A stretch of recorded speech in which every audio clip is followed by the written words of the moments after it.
CBS 6 News starts now. Governor Cuomo says goodbye. Every day, I worked my hardest. I gave it my all. And I tried my best to deliver for you.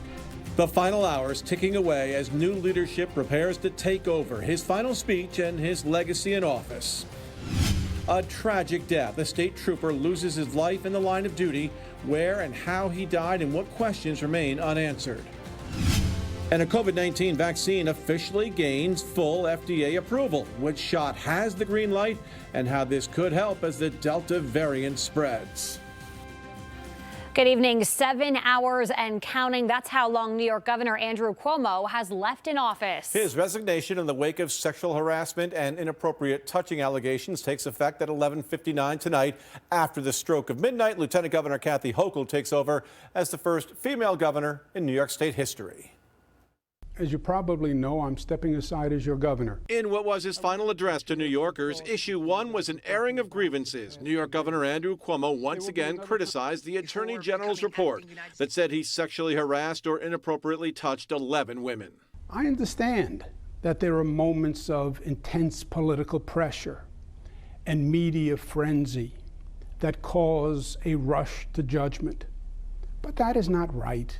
It's not fair or sustainable. It was that report that led to his ultimate downfall. The Attorney General's report was designed to be a political firecracker on an explosive topic, and it worked. The governor also touted his accomplishments. We have developed over the last decade a new paradigm of government in this state, a government that actually works and actually works for people. And had some advice for New York government after he's gone, including teachers must be vaccinated for their protection and for our children's protection.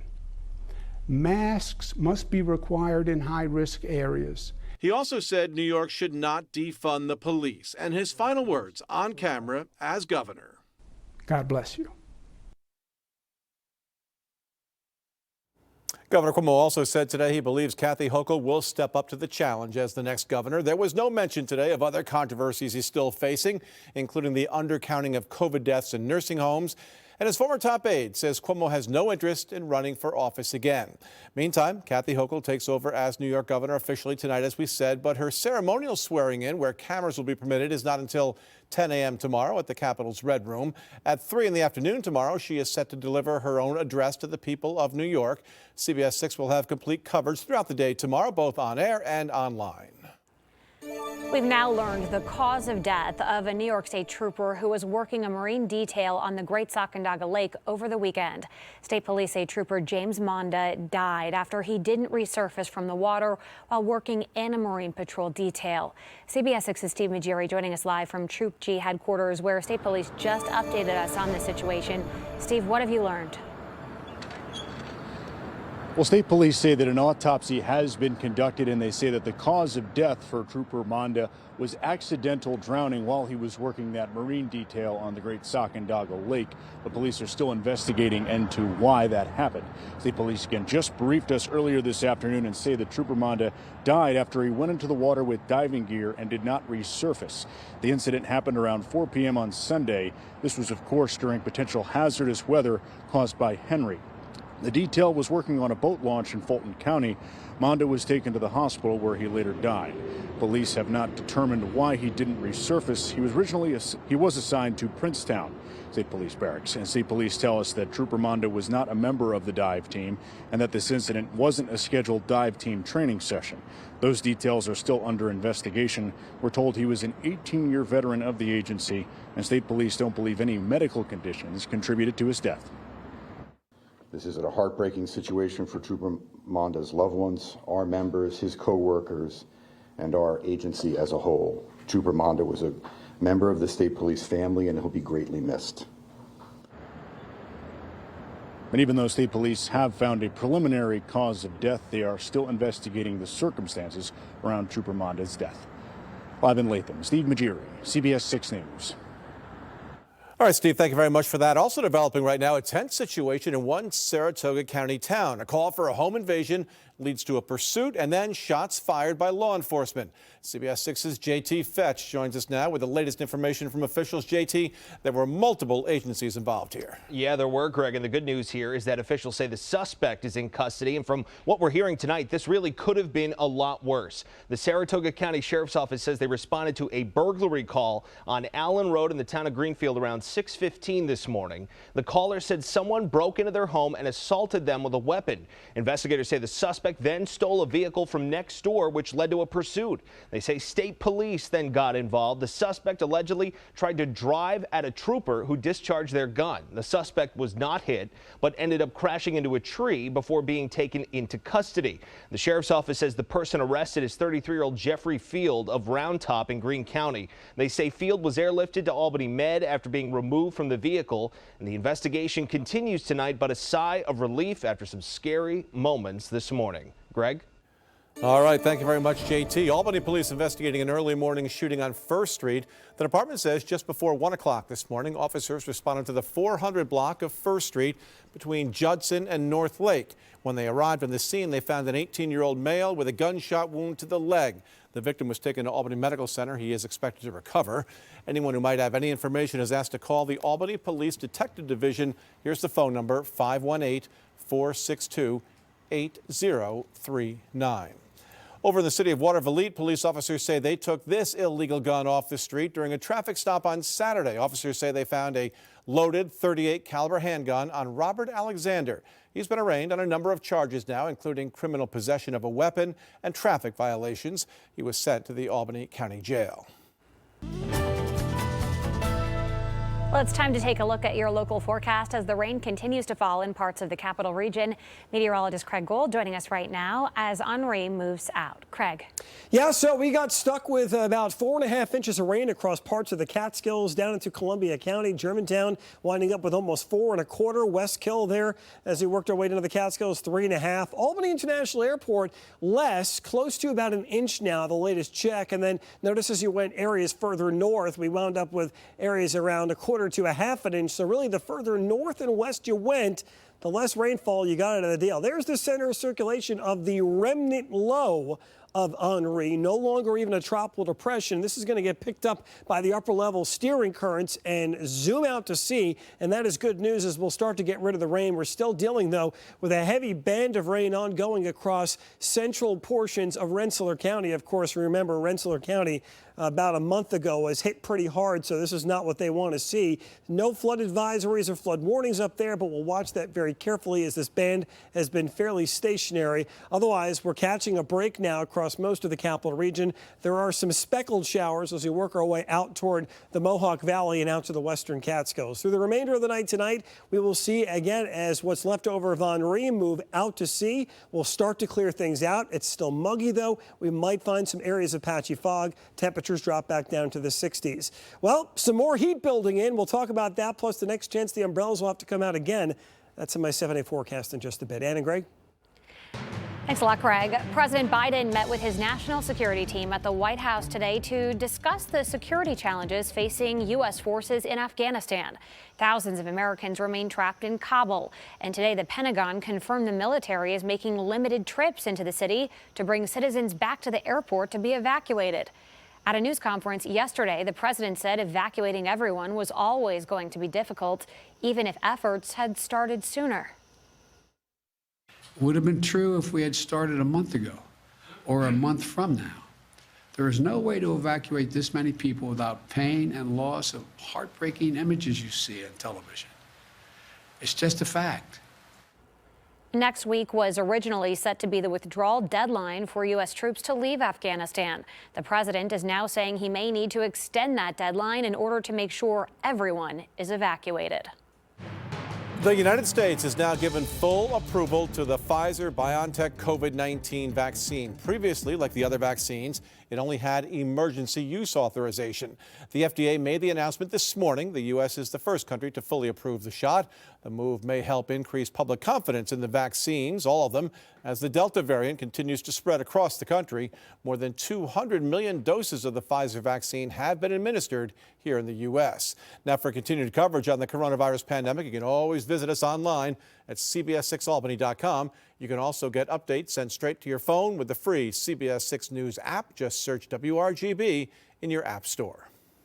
Social media sites are cracking down on misinformation, what some Americans say they're willing to give up if it means solving the problem. And dozens left dead after severe flooding swept through one state over the weekend, the devastating amount of rain. And taking a look right now at what's coming up tonight on CBS 6 at 8 o'clock, it's The Neighborhood. Then Bob Hart's Abishola is on at 8:30. Young Sheldon comes up at 9 o'clock, and at 9:30, it's another episode of Bob Hart's Abishola. At 10, it's NCIS Los Angeles, and then stick around for the CBS 6 News at 11.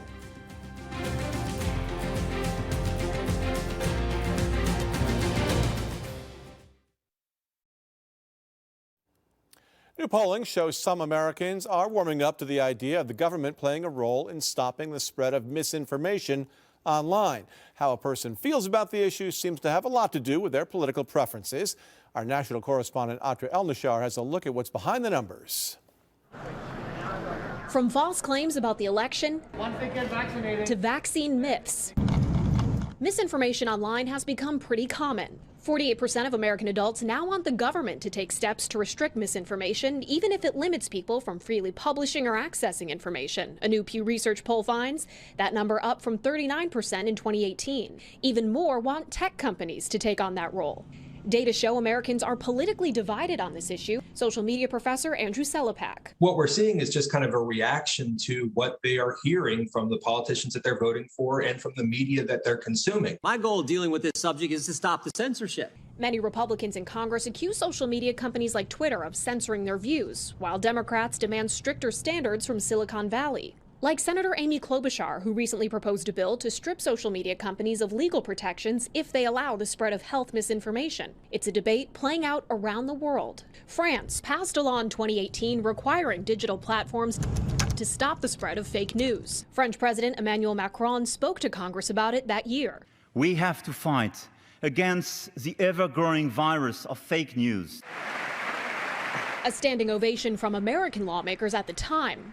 But the law was criticized by conservative French politician Julien Rochetti, who said, quote, "The French state finally has a monopoly on truth and mass dissemination. He can legally censor anything he doesn't like." Here in the U.S., private companies like Twitter and Facebook aren't bound by the First Amendment, so they can set their own rules. But if the government were to have a say in what gets taken down, well, there'd likely be legal challenges over free speech rights. But I find it kind of doubtful that they'll do this, again, because there is a bit of a Pandora's box that would be open. Without government intervention, for now, it's up to the Facebooks and Twitters of the internet to decide what stays up and what's taken down. On Capitol Hill, I'm Atra El-Nashar reporting. And that brings us to our question of the day. Should the government be given the power to determine what online information is true or false? Head over to CBS6Albany.com and cast your vote right there. At least 22 people are dead after severe flooding swept through Tennessee on Saturday. Officials say parts of Humphreys County saw as much as 17 inches of rain in just a 24-hour period. More than a dozen people remain missing, some of them kids. One family says their 2-year-old is still missing after water rushed into their apartment and swept him out of his mother's arms. That night when we put him to bed, but she had him in her arms whenever he got swept away. I couldn't get back to him, but she managed to save our other 4 children. And if it wasn't for her, I wouldn't have any children right now. The floodwaters destroyed dozens of businesses, homes, and vehicles in that area. Yeah, that is certainly sad news over there. We do have flood watches still in effect, areas south of the capital region until 8 p.m., so this should, fingers crossed, hopefully expire.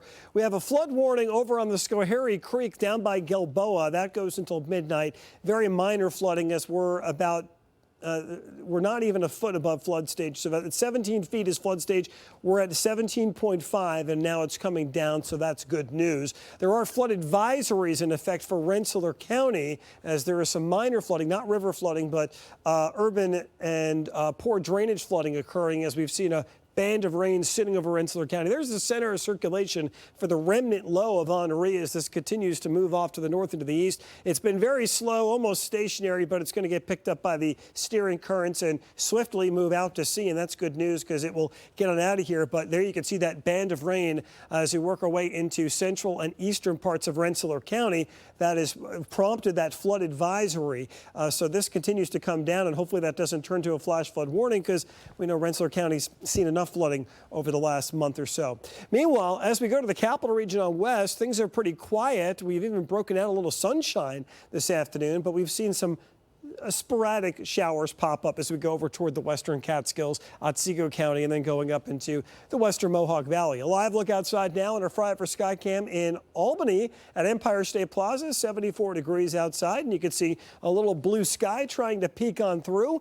Temperatures where it's still currently raining across western New England into Rensselaer County. We are in the 60s. Where the sun has popped out a little bit or we've dried out, we've got mid to upper 70s out there at this hour. So there goes the rain. Should be out of here by about 9, 10 o'clock. Certainly by midnight, we have cleared most of the clouds out. We'll drop back into the 60s tonight. Might find some areas of fog develop with all the moisture, the rain we saw fall the last couple of days, okay?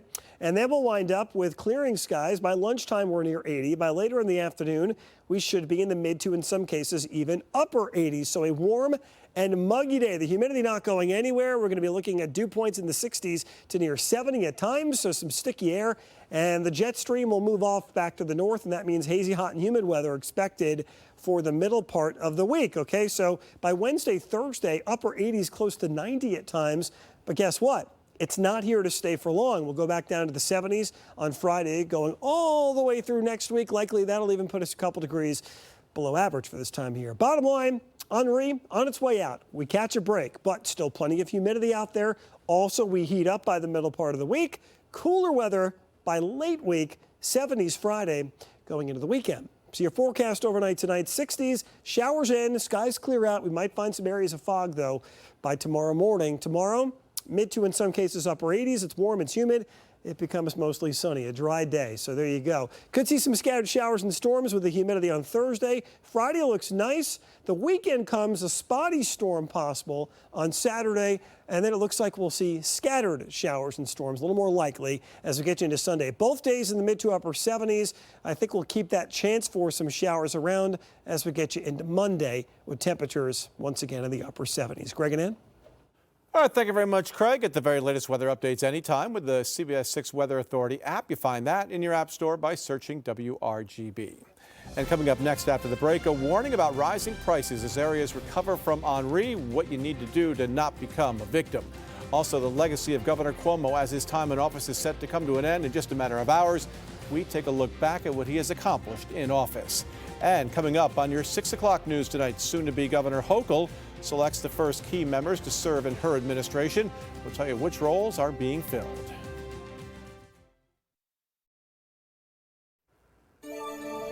New York's Attorney General Letitia James warning you against price gouging in the aftermath of Henri.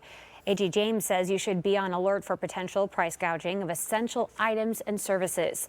She says you should shop around, and if you're dealing with damage, get 3 estimates from different contractors before you land on one. Now, those estimates should include specific information about the materials and services to be provided for the job you're requesting. And she says you should also get everything in writing, including prices, and always check with the Better Business Bureau. In a press release today, Attorney General James writes in part, quote, "It is illegal for retailers or vendors to charge grossly excessive prices for essential goods and services during a state of emergency. And that includes those who try to exploit New Yorkers in the aftermath of Hurricane Henri." Food drives have been helping hundreds of families across the capital region throughout the pandemic, and they continue to do just that. Catholic Charities of the Diocese of Albany, the Regional Food Bank of Northeastern New York, and many other local organizations held another distribution event today. Now, if you couldn't take part today, there is another one scheduled for tomorrow at the Regional Food Bank. It's located at 833 Broadway in Albany. It starts at 9:30 tomorrow morning.